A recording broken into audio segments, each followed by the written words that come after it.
carbs are not your enemy, okay? Carbohydrates are the primary source of fuel for your brain.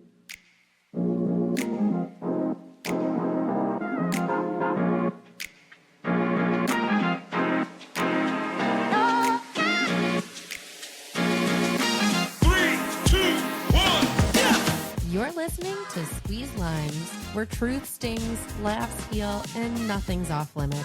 I'm Tyler, the daughter. I'm Robin, the mom. And if life gives you lemons, We're squeezing limes instead. so grab a seat, open your mind, and get ready to laugh or cry because we're not here to play nice. We're here to get real. All right. Hi, everyone. Thank you for joining this week's Limelight. We have Jamie Appelbaum here. She is a bariatric dietitian based in Chicago, helping patients navigate their health and nutrition journeys. She holds a master's degree in nutrition and is a registered and licensed dietitian. Welcome, Jamie. Welcome, Jamie. Hi, guys. Good morning. Thanks for having me. Thanks for being on our show. Of course. And a quick note, Jamie is one of my lifetime friends. We've known each other since we were kids, so it's exciting that our very first guest can be one of my good friends. Such an honor. I'm so happy to be here. I'm so excited for you guys, too. This is such a cool opportunity. So thanks again for having me. Of course. Of course. All right, so we're going to jump right in. Okay. I guess the first question is twofold. So what inspired you to become a dietitian and focus on nutrition Yeah. in the first place? Yeah. So I'll kind of start off by telling you guys a little bit about what a dietitian is, because I think there's a lot of misconceptions out there. So in order to be a dietitian in the United States, you have to have a master's degree. That's a new requirement as of, I think, 2023 or 2024. You need 1,200 supervised practice hours. So meaning you need to have a specific internship where you go through all the different areas of nutrition and dietetics. And then, of course, you have to pass a national exam. So I'm a dietitian. I've done all of those things. If you see someone that says they're a nutritionist, that is different than a dietitian. So like you guys could call yourselves nutritionists. There's no academic accolades that you need to accomplish. But to call yourself a dietitian, it is a protected profession. So you have to have completed all of those things. But you could be a dietitian nutritionist. I'll say that. We're kind of trying to take the term back a little bit as, taking nutritionist back. But anyway, so my kind of start with nutrition was when I was a kid. My grandmother suffered from type 2 diabetes. And I remember watching her, I'd help her put her medication in the little daily medication tracker. And I was super interested in watching her administer her insulin. So from a young age, I was really fascinated with what this condition, how it affected her, right? And so we'd go to restaurants and I would kind of I wouldn't watch what she would eat, but I would observe, and I was really fascinated by it. And so as she kind of deteriorated over time, I kind of was thinking in the back of my mind, how could things have been different? What could she have done differently? How could her, health have been improved? And so that kind of led me to my interest in nutrition. In terms of becoming a bariatric dietitian, I kind of fell into that during my dietetic internship. I had a really wonderful preceptor in my inpatient rotation, and she kind of said, don't pigeonhole yourself, kind of look at everything. And she let me shadow all the different dietitians, and I shadowed the bariatric dietitian, and I really saw how much it changed people's lives. As a dietitian, I'm not a heart surgeon or trauma surgeon or anyone like that, but I really saw how I could save someone's life or really help improve their life. And Absolutely. It kind of tied in, preventative nutrition along with having a condition and improving it. And I've been in bariatrics for about 5 years now, and I don't ever see myself leaving. That's wonderful. That was my second question. That was part B, is how did you get into the bariatric world? It's really intense, I would imagine. Yeah. And I think too, it has a lot of stigma around it. I think people think, oh, you failed so many times, now you have to have surgery. And that's not at all, what we do. We don't see this as a failure. It's the next step. It's the next tool that you haven't tried.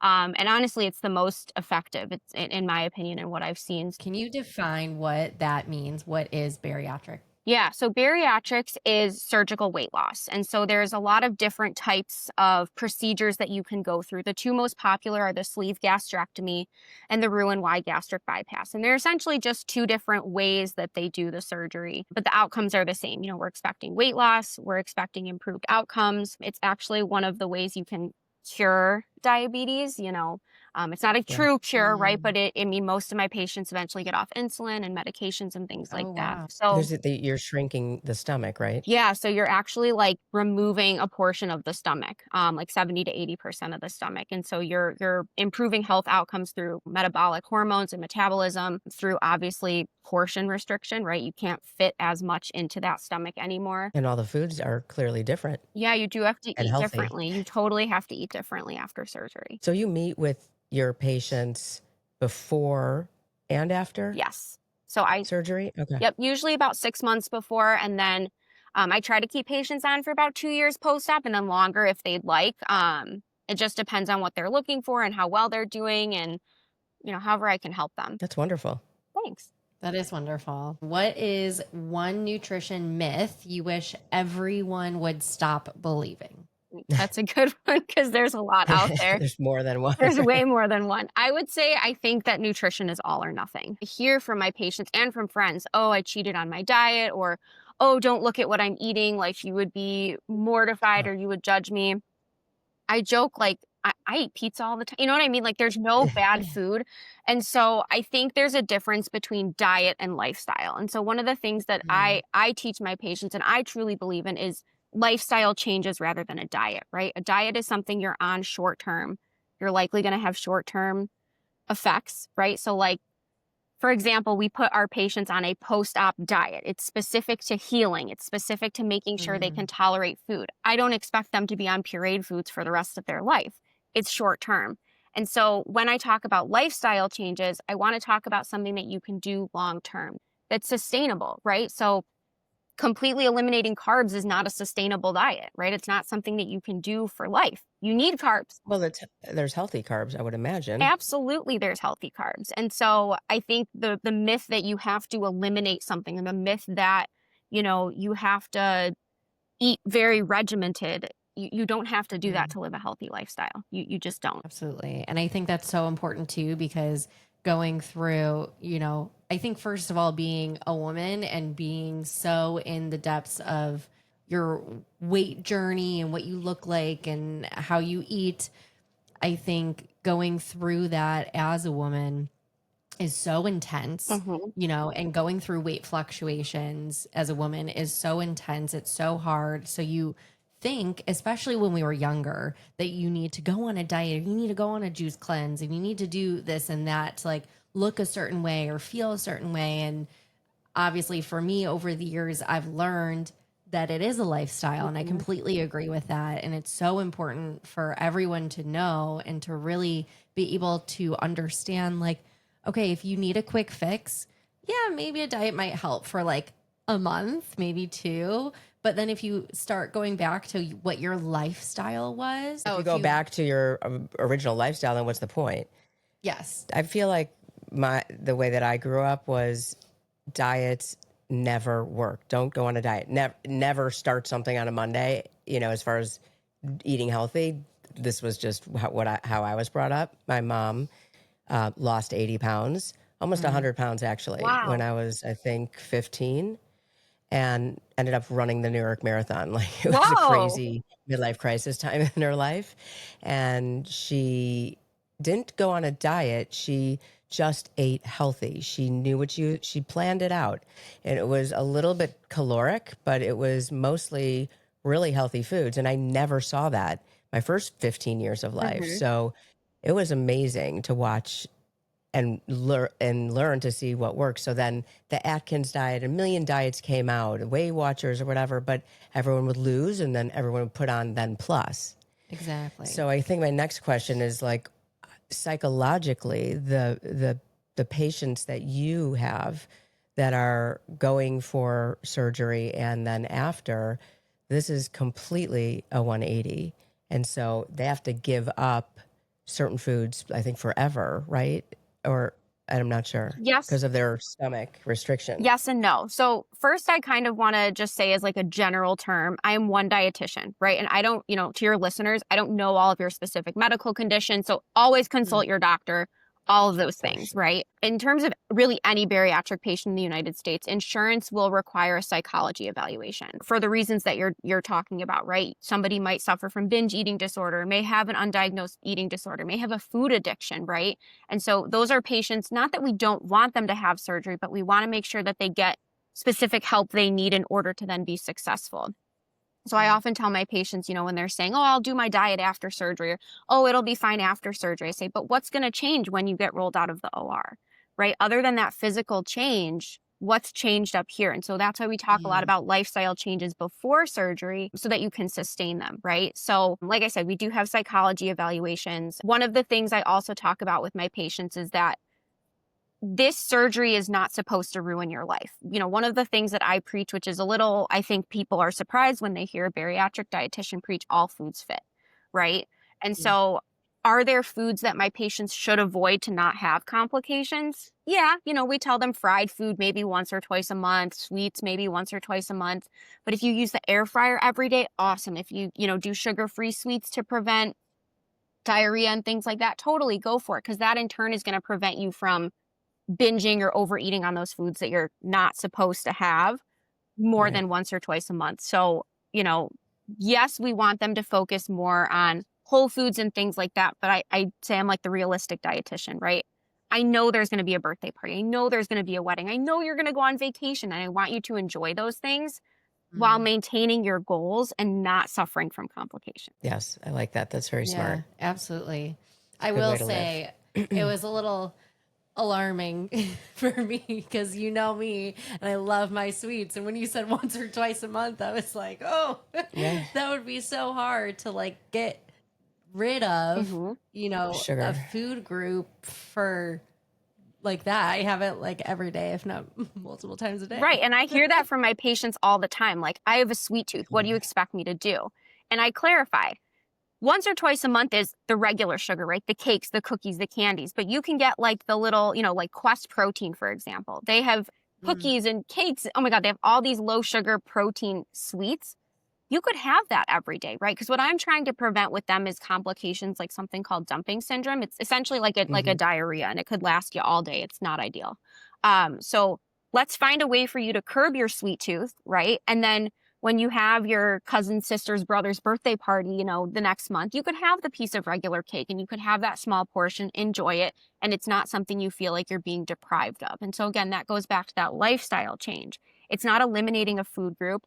It's not telling yourself you're bad if you eat something. It's how Mm. can I fit this into my general health and my lifestyle? Yeah. That's wonderful. If someone wants to start eating healthier, what's the first small step you recommend? I would say, and small is like the key ingredient here, is the easiest thing I think you can do is adding something to your meal. So, one of the things I tell my patients or anyone when they come to see me is I'm not here to take things away from you. I'm here to add things Mm. to your life and add things to your meals. So, like an easy Ooh, one is didn't think about that. I know, right? Because everyone comes I to the like that. dietitian and they're like, they're going to tell me I can't have chocolate. And they're going to tell me Right. I eat lots of chocolate, guys. Okay. Like, that's what happens. So I'd say just like add more fruits and vegetables. Say you're making dinner and like you're looking for something easy and it's like a pasta dish, okay? What's something easy we can do to make it maybe more nutritious? Maybe let's do a whole grain pasta and then grab a bag of frozen veggies from your freezer, right? This doesn't have to be hard. Now we've added some more Mm. color, some more nutrients, a little bit more fiber, and now you have a better balanced meal. So it's all about And what, maybe a little crunch, yeah, which I think people want, right? totally. I want You can crunch. have crunch. Crunch is allowed. And then like how can we take it a step further? Maybe you have some frozen chicken in the freezer. I mean, like my whole thing is how to make this easy and sustainable. So it's not about making like a luxurious 5-star, 5-course meal. It's like, what can I add to this that doesn't inconvenience me, but helps to balance my plate more and give me more nutrients and more satiety too. Mm, That's very well said. I think yes. that's huge and a great point in you talking about adding Right, because something we're instead of like, what taking is she away. going to tell us? I'm so Right. nervous. And now you're saying, add more. I'm like, okay, I got that. Right. And the Thank things you. that you're adding, right, when we talk about like fiber and protein, that should keep you fuller for longer, right? So in turn, you may end up eating a little bit less of a portion in general because the fiber and the protein is going to fill you up. So it's all about balancing your plate. So I have a question for Yeah. that, on that note about fiber. Hmm. I have tried quinoa, Mhm. and I have tried flaxseed. Mhm. I've tried chia. And every time I have tried it and I really like Mhm. it, I get a horrible, I have a horrible pain. I blow up. I'm like, oh my God, please remind me never to eat this. Mhm. And I keep on trying because I know that it's healthy, but it doesn't work for me. And that's a great point.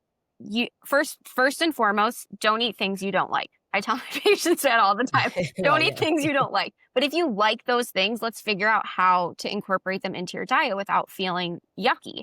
And so probably what you're experiencing is almost like a fiber overload. Like your body's not used to eating that much fiber and you put so much of it in that your body's like, what the heck is this? I don't know what to do with all this fiber. And so you almost have to like dose yourself up on fiber. Mm, You have to like okay. slowly incorporate it into your diet. So, I'm going to make these measurements up, but let's say you were doing like a whole cup of quinoa. It's a lot of fiber, right? So Yeah. maybe you start doing a quarter or a half a cup and see how you tolerate that.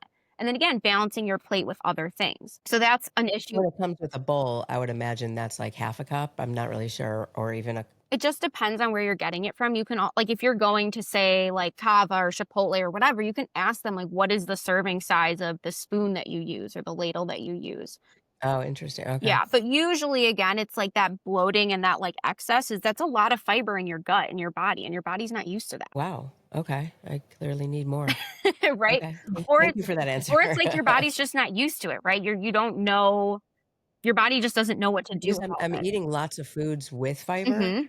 but it's clearly not enough. It might not be enough. And so something that this isn't for everybody, but I always put this out there. If you want more insight into what you're eating, use a meal tracking app. MyFitnessPal, Lose It. Mm. Sometimes those can lead to more extreme feelings of like, minutia of like, oh my God, I was 1 gram of fiber under whatever. Yeah, yeah. Nutrition's not that regimented, but I think if it gives you more insight into like, wow, I'm definitely not getting anywhere near my fiber goal, maybe then you start to add some things or you notice, wow, I feel really bloated when I eat X amount of grams of fiber. And you can kind of figure out what your sweet spot is. Yeah, I used to use MyFitnessPal like all the time, and because my husband and I were really big into weightlifting, Mhm. and we would really track our macros and our micros just to make sure that we were hitting every single mark that we could to get to the best fitness goals we could get to. Hmm. And so it was really nice to see like our caloric intake Mhm. and how much, one piece of chicken is worth versus how much an ice cream sundae is. Right. Like it's crazy to see like the reality of the Oh, calories that you're putting into your body, and you kind of learn, okay, I know that you learn about Mhm. calories, and then you learn about the micronutrients that go into it. You're learning about the vitamins and the minerals and how your and portion control, I'm imagining. well, that's what I'm talking about, the caloric Yeah, intake. yeah, yeah. Because you can set like a limit. Like it's recommended that women generally have how many calories It's a hard day? because it's all based on your height and your weight. So I wouldn't give a specific number just because again, I Yeah, would you Okay. want can't to really do know that. more Yeah. about you. Like for my patients, for Sure. example, right? You're dealing with somebody who has obesity, their calorie intake is going to be much different than somebody with a normal BMI, but they both might be 30-year-old females, right? Yeah.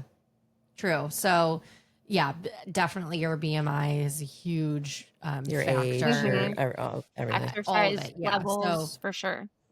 yeah. So, like, for example, I'll just talk about myself. Like, if I was looking at a 2,000 calorie diet, and I needed to, in my fitness journey, cut, because there's like the cutting phases and then there's the bulking phase. So in the cut, I would lower it maybe to like 1,500 or something like that. And I would understand where I'm getting my nutrients and my calories from, and kind of go from there. So I think it's such a good insight Mhm. just to use it at, like you were saying, just to use it as a way to better understand what you're putting in your body rather than getting to this like regimented spot, because that was truthfully like an unhealthy place for me in my health journey, because it Intense. was so intense, and it was like getting to the point of like my mental health Obsessive. Yeah. was I can imagine. uh, you know deterring it. And, after that, I learned about making it a lifestyle, and just, it's better to use it as an educational tool. Yes. For sure. Absolutely. And I think that like your experience with it was great. You saw where it was putting too much pressure on yourself or taking away from other things in your life. And you kind of said, let me take a step back. And because that's what it should be, a guideline, right? It should just give you insight into what you're doing. It shouldn't be, your Bible. Right. Right. Absolutely. You talked about carbs for a minute, like in the beginning, because that's what people think. Like, if I just don't eat carbs, I have lost weight not eating carbs, but my carb thought process are French fries and bread and pasta. Those three things. If I eliminate them, this is what my brain tells me, I could lose weight. And I have, but that I know those, and I eat everything else. But I know there's more carbs than that to probably, I don't know what's healthy and what's not, put it that way. I just figured this is my intake, so I know if I eliminate them, but then once I eat a piece of pizza, it's coming back. So it's kind of up and down.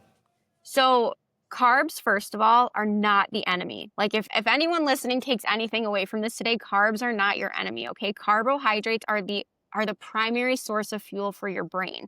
If you don't give your body carbohydrates, your brain isn't going to function, and therefore your body's not going to function. Thank you. Yes. Again, it's not that black and white. It's not like if you go a day without carbs, your whole body's going to shut down. But I never go a day without carbs. Never. I could never. But what are the healthy carbs? Yeah. So healthy carbs, you're looking for things, again, let's circle back to fiber, right? Are going to be those like whole grain or whole wheat products that are going to have that extra fiber in them. So again, you could do whole grain pastas, you could do whole grain breads, you could do quinoa, you could do potatoes, right? Potatoes are one of like the best sources of carbohydrates you can have. Now, are baked potatoes better than sweet potatoes or what's your preference?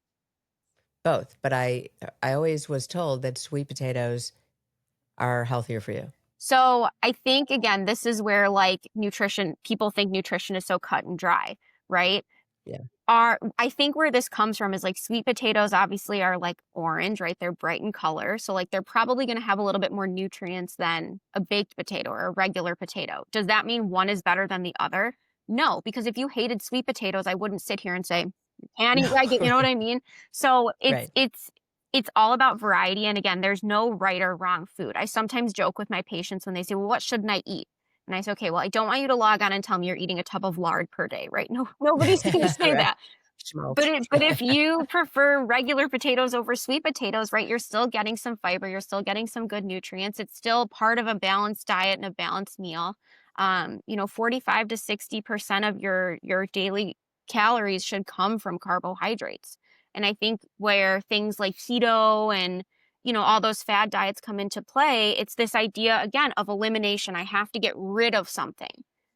Our bodies aren't attuned to that, right? If you have a condition, celiac disease or, something like that where you have to eliminate gluten, please do it, right? But if you're doing it because silly Sally on Instagram tells you that you're supposed to, like that's not, your body shouldn't deal with elimination like that. And so when you're looking for a carbohydrate, first and foremost, look for what you enjoy, right?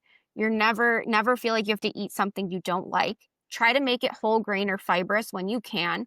And again, make it part of a balanced diet. Make sure you get your protein, make sure you get some greens or some veggies in there. And there's no reason to eliminate carbs from your diet. Okay, that's great. Amazing. So about greens, I eat salads every single day of my life. Fabulous. With chicken in it. Perfect.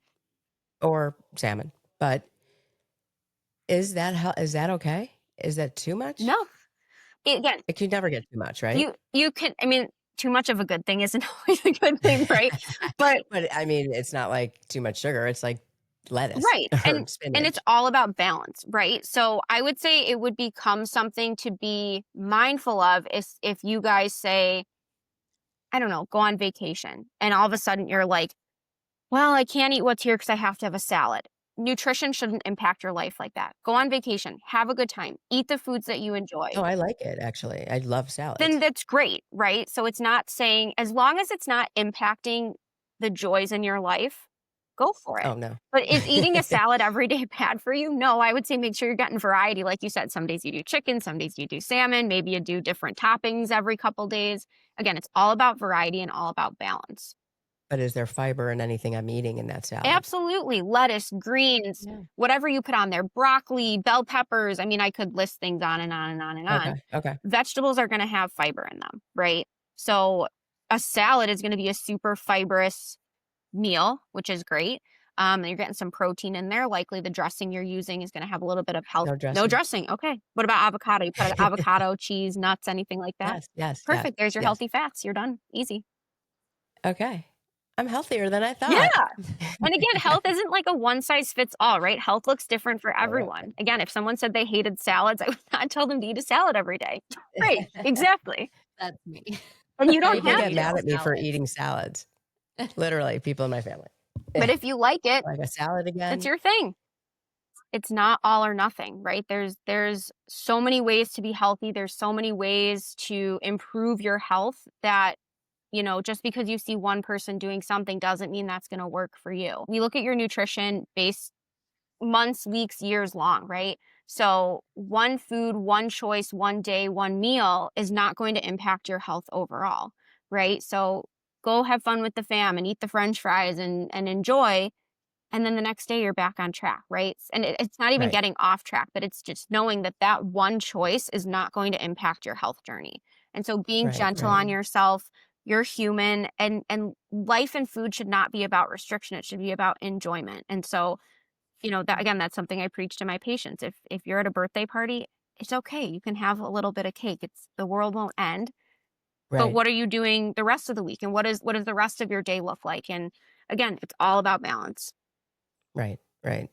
So there's also a myth. I don't know if it's a myth, but people say, or maybe it's for my age people, I don't know, a little older.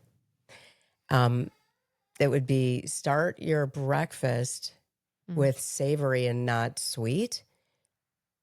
It's all Is preference. that a It's thing? all preference, right? Is it right? It's all Okay. preference because So I can eat sweet, or I can eat fruit with my dinner if I totally, wanted. Or is that okay? there's no Okay. food So rules, happy to hear right? that. That's like been a really big myth surrounding my generation. Yeah, and there's another big one too that eating late at night causes you to gain more weight. That's not true. You're Oh, that's so much better. right. There's a huge sigh of relief when people say that. But Seriously. but really, there's no research that shows the time of day or night that you eat is what causes you to gain weight. People who eat when you eat late at night, you've had a long day, right? Your decision making abilities are probably decreased and you're probably a little bit hungrier. So you're going to reach for those easier, convenient foods. So it's not about the time that you're eating. It's more about like Mm, the awareness of what you're eating. That's Mhm. huge. I think you just blew my mind. yeah, because I love eating late at night, which is terrible, Not at I all. thought. But it is what I'm eating is not so great, like desserts or, it's, yeah, Because it's the desserts. decision making Mhm. later is decreased. Your Is ability that what it to is? make better Yep. decisions. Right. But again, Yeah. And I'm hungry. Like I'm not, sometimes I skip lunch. And then when I get home, I'm just eating, just eating and sitting in front of the TV and eating and decompressing. And that's not good. well, and that But leads into the decision making again, right? By skipping your meal earlier in the day, now you're hungrier and I joke like ravenous, and you're just grabbing whatever's right. available to you. But even like you said, eating at night when you want like something sweet or you're having a dessert, let's find a way to make it more balanced. Could we take those chocolate chips and maybe put them in a Greek yogurt with some berries, and now you have like kind of like a yogurt parfait? You get protein, you get Mm. some probiotics and some Right. fiber. There's always ways to just make these small choices like better, more improved, adding, not Yeah. subtracting. Yeah. I have a Mm. friend that will not, no matter what, eat past 6. Mm, That's it. No, I mean, there's no, we can never go out to dinner mm. like after 5. Yeah. What time do they eat dinner? They're like 4:30 or 5. Wow. And she has kids No that dessert. like follow that. And that's like, that's just gotta, I think that's That's hard. everything No. before 6 or intermittent. I have a friend that Fasting. only starts at 12 to 8, and that's okay. It works for her. Totally. But stopping at 6, I mean, she thinks that makes her gain weight. if she eats past 6. So maybe it's just because of your laying down, your body's tired, you're not moving so much in the evening, you're getting ready to, wind down. So your body's stagnant. Could be. My Yeah. first thought would be, when is this person like weighing themselves? Because so often if you're weighing yourself every day, you're gonna like, or at nighttime, you're gonna see that your weight is up because duh, you've been eating and putting food in your body all day. Well, right, So your exactly. weight is obviously going to look like it's up. But again, if my big thing is if this works for you or this individual, great. As long as it's not impacting your joy in life, your any other health outcomes or health issues. I know it might impact your friendship because you can't go out to eat after 6. But if it works for you or if it works for that individual and there's no health implications, I say let your freak flag fly, do what works for Right, you, right, and if it works for you, great, but that doesn't mean it has to work for me or for anyone else. right. Okay. Okay. Thank you. Yeah, of I That's course. appreciate that. awesome. I do have one question about, someone else that I know in terms of their diet. Mhm, They've been fluctuating with their weight their whole mhm. lives, right? And there's really highs and really lows, and the weight comes and goes. That rhymed. um, so my question, so what happens though, or what's happening recently is they have turned so far away from food that they are no longer hungry, Mm. not eating, and still wondering why the weight is not coming off. And I think that's a huge misconception that I'd love for you to debunk. Yes, and I talk with my patients about this all the time, right? So our metabolism is like a car engine, right? If you're not giving your engine fuel, if you're not putting gas in your car, you're not going anywhere, right? Mm, And so let's say you start putting like the wrong gas in your car, you're going to have issues. And so one of the biggest misconceptions in weight loss is that you have to essentially eat less. And when people hear eat less, they hear I shouldn't eat at all. And right, it sounds like Tyler with your friend over many years of maybe yo-yo dieting or things like that, the mhm. appetite has changed, which is normal. We do see that. But what I would argue is that in order to be consistent with losing weight is you need to be giving the engine fuel, giving your metabolism fuel. And so that typically looks like getting your 3 meals in a day. And maybe it's snacks. And maybe it's about consistency, right? And so what I Mhm. assume your friend is going through is the metabolism is kind of just all out of whack, I guess you could say. And Yeah. so the body doesn't know when it's getting its next meal, right? So instead of losing weight, it's holding on to the weight saying, I don't know when my next meal is coming from. I need to Mm, save this. And your body's not like this, but this pound of fat that I can break down to be nutrients if I need sure. it. And so that's where weight loss stalls because your body thinks it's going to be in starvation mode and it doesn't know when its next meal is coming. Hmm. So what I So it doesn't activate. Exactly. And so what I would tell your friend is you don't have this is going to sound wrong, but I'll explain. You don't have to be hungry to eat, right? You shouldn't be eating if you're not hungry, but what can we do that's something small in place? Maybe it's a protein shake, maybe it's a protein bar, maybe it's a couple slices of deli turkey wrapped in a string cheese. Something to keep you moving, keep giving your body Mm, fuel and still In again your brain. following that 3 meal or that regimented routine and then again, if you're not hungry, finding something small to replace that. But by not, again, if your car is mm. on empty and you don't give it gas, you're not going anywhere. Yeah, That makes sense. absolutely. Makes all the sense in the world. Yeah, and I really liked that you said, I think the opposite of what I've always told myself is only eat when you're hungry. And so for someone who has completely lost their appetite or is not eating and skipping meals and skipping, you know, It's almost a force. They should force. yeah, Yeah. you kind of have to force yourself to get back into that regulation of eating Then it'll ramp up properly your metabolism. Hmm. and then make you hungry And I again. hear Yeah, this with makes my sense. patients all the time, right? Because with bariatric surgery, I talked about those hormonal changes and like the hormone that's secreted in your stomach that triggers hunger is called ghrelin. We call it like the gremlin hormone, right? Because I'm hungry, I'm Yeah. hangry. Um, Hangry. Yeah. And when you remove, so much of the stomach where that hormone is secreted, you notice a real decrease in your hunger cues. And so oftentimes my Mm, patients will say, "Well, I'm not hungry." And they're right. I don't expect them to be, but I do expect them to follow some type of meal consistency. And that's where we talk about small things, a piece of fruit with some protein. Again, the string cheese and the deli meat, a protein shake, anything is going to be better than nothing. Because again, health isn't about starving yourself. Health is about making sure you're fueling your body properly. And that will look different at different stages of your life. It'll look different in what your eating preferences are. And if you're ill, but again, we don't look at one tiny bit of your day or your life. We look at your nutrition long term. Absolutely. Well said. Yeah, very well said. I do have one question about if I have clients that have body image issues or weight issues or eating disorders. Not the first thing that I say, but I do not want them to have a scale. Like, throw out your scale, please. Like, what do you think about that? That's a great question. And so I'm not an eating disorder dietitian, but I obviously work with patients a lot around body image and things like that. Again, I'm not a therapist, but the advice that I give to my patients, and again, I need my patients to weigh themselves a bit just because of the nature of bariatric surgery, but kind of in a general sense. First of all, never ever weigh yourself every day. You'll lose your mind. You're supposed to gain and lose anywhere from like 2 to 5 pounds a day. Don't do it. You'll make yourself nuts. But what I talk a lot with my patients about when they're in stalls or they notice that they're having struggles around their weight is, let's talk about what we call non-scale victories and things that are positive about your life or positive changes you notice that have nothing to do with the scale. I met my water goal today. Or, oh my gosh, I had the most delicious sandwich at lunch today.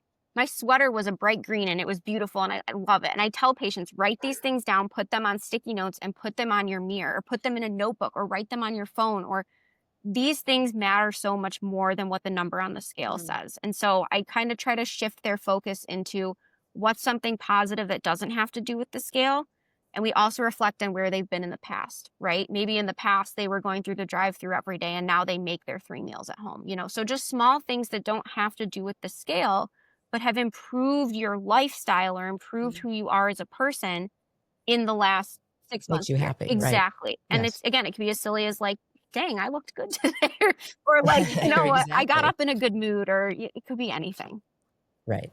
And that's not silly. That's such a huge win. That's such an important part. Like you're saying, The number doesn't matter. Exactly. the number doesn't matter. The scale doesn't matter. It's like, how do you feel? how you feel. Exactly. And you'll never walk into like a job interview or to meet a new friend and they'll say, hey, Jamie, how much do you weigh? What's the number Right. on the scale? You're more so going to say, I have a dog and I love my dog and we have the best time together. Or my favorite color is blue.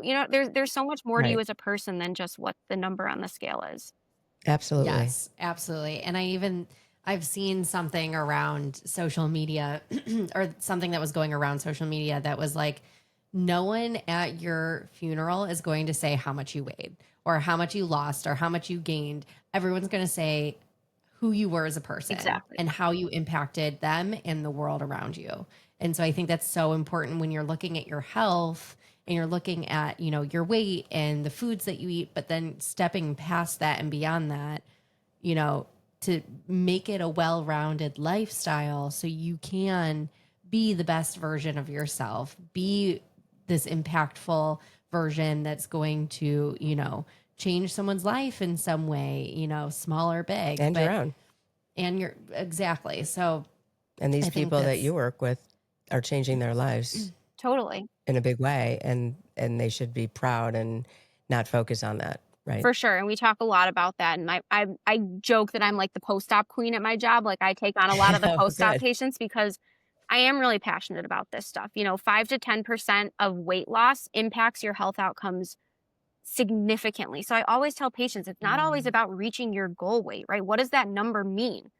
Nothing, right? The important thing is that your A1C is down or you're off your medications or you can run around with your kids or you can go up a flight of stairs without being out of breath. Like those things impact your day, impact your life every single day.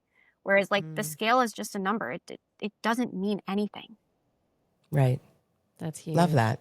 I do love that. Thank you so Of much. course. It's been a wealth of information. I'm so happy to have helped you guys and thanks for having me. It was fun. Of course. It was our pleasure. Again, this is Jamie Appelbaum, and we're so excited to have had you. And thank you for listening. If you have any further questions, maybe we can reach out to Jamie and do another if there's a wealth of information and questions that people want to know. Otherwise, thanks for joining, and we'll see you all Thank next you. time. Thanks, guys. Bye, Bye. Jamie. Bye. Bye. Thank you. Thanks for hanging out with us. Be sure to follow, subscribe, and share it with someone who needs a good squeeze. Of course, everybody needs one. See you next time on Squeeze Lines.